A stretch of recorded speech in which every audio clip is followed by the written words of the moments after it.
In the quiet town of Richmond, Utah, on a chilly winter day, January 7, 1978, a child named Israel Keyes was born to parents Heidi Keyes and John Jeffrey Keyes. Israel was part of a family deeply connected to the Fundamentalist Church of Jesus Christ of Latter-day Saints in Torrance, California. He was the second of 10 siblings in a large, tightly knit family. In the beginning, they were all taught Christian beliefs and homeschooled until 1983, but life was about to take an unexpected turn. It was a decision that would forever alter the course of the young Israel's life. His family severed ties with the Fundamentalist Church, leaving behind their religious roots and venturing into uncharted territory. Israel's father led the way, moving the family to a remote area north of Colville, Washington, when Israel was just 5 years old. In this isolated place, they settled into a small cabin on Rocky Creek Road, living without the comforts of electricity or running water. It was a stark departure from their previous life, as they adapted to a simpler existence far removed from the world they once knew. In Colville, the Keyes family found solace in a church known as the Ark. However, this was no ordinary church. It followed a belief system known as Christian identity, which some considered controversial. Israel would later describe the church as bearing some resemblance to Amish congregations. During their time at the Ark, the Keyes family forged connections with their neighbors, the Kehoe family. This connection would prove to be ominous. Chevy Kehoe, a member of the Kehoe family, would later be found guilty of triple murder that sent shockwaves through the community. The chilling saga continued to unfold with the disappearance of a young girl named Julie Marie Harris. Julie was a 13-year-old Special Olympics medalist in skiing, a beacon of hope in Colville, Washington. But on March 2, 1996, as she waited for a ride to a local church, her world was shattered. Tragically, Julie's remains were discovered on April 26, 1997, in a wooded area several miles from where she was last seen. What made this case more haunting was the cause of death remained elusive.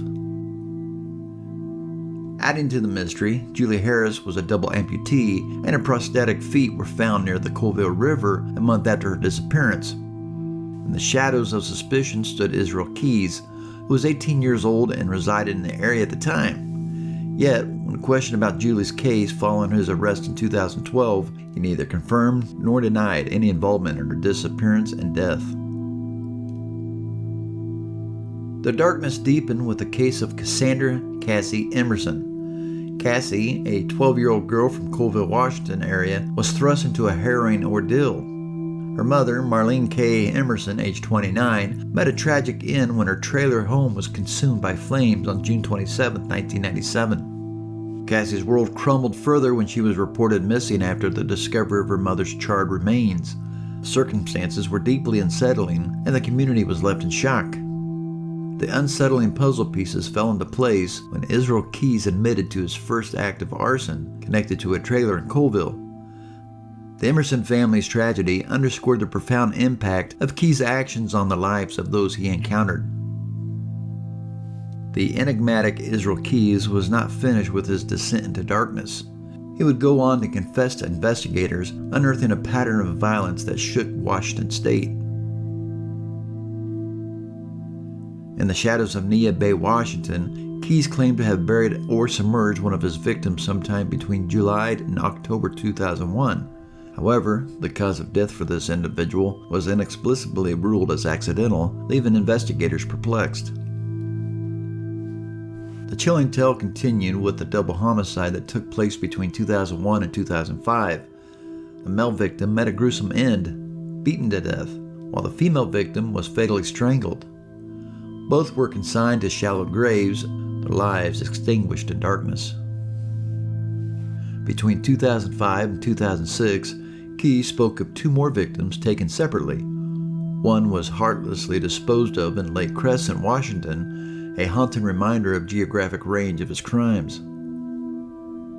Despite his heinous actions, Israel did not have a felony criminal record in Washington state, but that didn't deter authorities from delving into the chilling abyss of unsolved murders and missing person cases to determine if any could be linked to this enigmatic predator. In 2012, a glimmer of hope emerged when they identified a potential victim known only as Lewis County Jane Doe. Her lifeless body had been found in Morton, Washington in April of 2011. A decade later, her identity was finally unveiled, though it remained concealed from the public. Beyond Washington's borders, Keyes revealed a sinister secret: the Boca Killer. The series of crimes in Boca Raton, Florida in 2007 sent shivers down the spines of the community. 52-year-old Randy Ann Maltese Goringberg was abducted from a mall parking lot on March 23 in 2007 in Boca Raton, Florida. She was found lifeless within an hour, bearing 2 fatal gunshot wounds. A second case involved a kidnapping from an unidentified woman and her toddler son from the same mall parking lot on August 7, 2007. Though masked and cloaked, the victim glimpsed the face of her assailant, an imposing figure with long hair that eerily matched Keyes' description. She was released unharmed after a traumatic ordeal that included forced ATM withdrawals. The darkest chapter unfolded on December 12, 2007, when Nancy Boccicchio and her 7-year-old daughter, Joey Boccicchio Hauser, were discovered fatally shot in their vehicle at the mall parking lot. The tragic loss of the mother and daughter sent shockwaves through the community. Israel Keyes' insidious trail extended to 48-year-old Deborah Feldman, a woman entangled in a web of substance abuse issues. Keyes had repeatedly searched for information related to her missing persons case on his computer shortly before his arrest. Deborah was last seen at her Hackensack, New Jersey apartment on April 8, 2009, and her body remained undiscovered. Federal agents confronted Keyes with Deborah Feldman's image.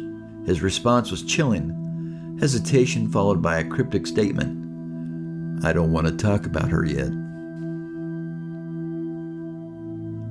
Suspicions pointed to Tupper Lake, New York, as a potential burial site for yet another victim, deepening the web of uncertainty surrounding Keyes' crimes. The tale of Madison Maddie Geraldine Scott, a young woman who disappeared on May 28, 2011, would take investigators to remote reaches of British Columbia, Canada. Maddie was last seen at Hogsback Lake near Vanderhoof, British Columbia, after attending a party at a campsite during the early morning hours. Her disappearance cast a dark shadow over the region.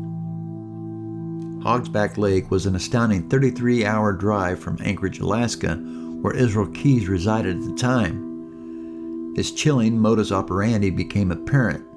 He selected victims in a way that minimized any potential connection to him, often luring them to remote locations. Keyes had an extensive history of traveling to Canada, and when asked about his activities in the country and whether he had committed any murders there, he sent a shiver down investigators' spines. His response? A cold, dismissive remark: "Canadians don't count." The case of Maddie Scott remained a painful enigma. The harrowing account took another devastating turn with the tragic story of William Scott Currier and Lorraine Simone Currier. It was the night of June 8, 2011 in Essex, Vermont. Keyes broke into the Currier home, subduing the couple and forcing them into his control. Bill Currier met a horrifying end as Keyes fatally shot him, while Lorraine Currier faced sexual assault and ultimate strangulation. Their bodies were never found, leaving the family with an agonizing absence of closure. The Chronicle of Darkness crescendoed with the abduction and murder of Samantha Tesla Hoenig, an 18-year-old coffee booth employee in Anchorage, Alaska. On February 1, 2011, Keyes kidnapped Samantha from her workplace, subjecting her to a terror as he took her debit card and belongings. Samantha endured sexual assault before her life was cruelly taken on February 2, 2011. Keyes left her lifeless body in a shed, then embarked on a pre-booked cruise with his family, departing from New Orleans, Louisiana. Upon his return to Alaska, Keyes perpetrated gruesome acts, applying makeup to Samantha's lifeless face, sewing her eyes open with fishing line, and posing her alongside a newspaper to make her appear alive. He demanded a ransom of $30,000 from Samantha's family before dismembering her body and discarding her remains in the Matanuska Lake, north of Anchorage. The darkness extended to the mysterious disappearance of James Lamar Tidwell Jr., a 58-year-old electrician in Mount Enterprise, Texas. On February 15, 2012, Jimmy Tidwell vanished at 5:30 a.m. after completing his night shift. The unsettling puzzle pieces fell into place when, a day later, a bank robbery transpired in Azle, Texas. The bank robber, believed to be Keys, wore a white hard hat similar to the one owned by Tidwell. Moreover, Tidwell's hair bore a resemblance to the dark-haired wig Keys had worn during the robbery. Keys admitted that the wig he used was crafted from the real human hair, but when probed about its source, he offered a cryptic response: "You don't have to buy real hair to get real hair."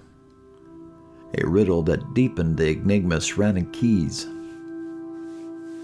The twisted saga continued as Samantha Hoenig's murder led to a relentless police investigation. As Keys demanded ransom money, authorities tracked his movements across southwestern United States. However, controversy arose as police chose not to release surveillance video of Hoenig's abduction. The pursuit reached a climax when Keys was arrested in a parking lot of the Cotton Patch Cafe in Lufkin, Texas, on the morning of March 13, 2011. Texas Highway Patrol Corporal Brian Henry and Texas Ranger Stephen Rayburn apprehended him. Keys' vehicle matched the description provided, leading to a search that unveiled damning evidence.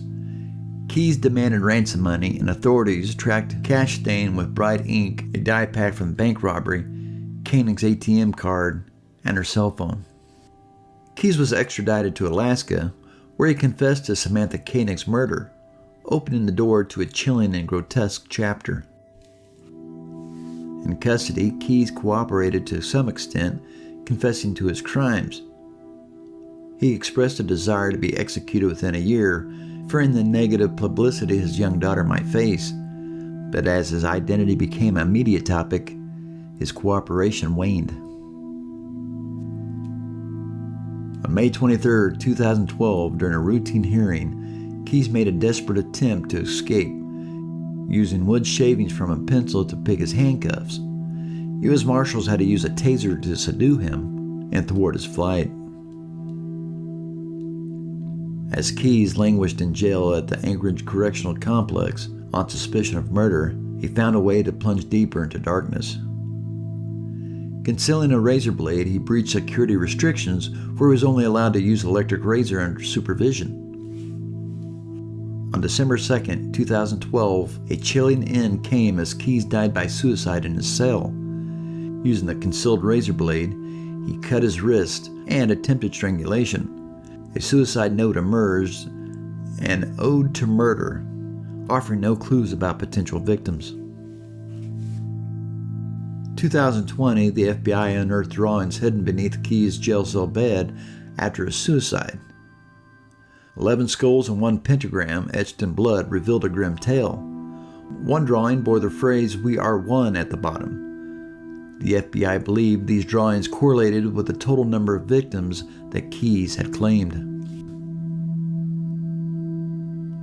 So the enigma of Israel Keys, a predator who thrived in the shadows, left behind a legacy of darkness, haunting unsolved mysteries, and a profound sense of dread. That'll do it for this video, and thank you for watching. And if you haven't done it already, please hit the like, subscribe, and notification bell. Stay curious, and see you next time.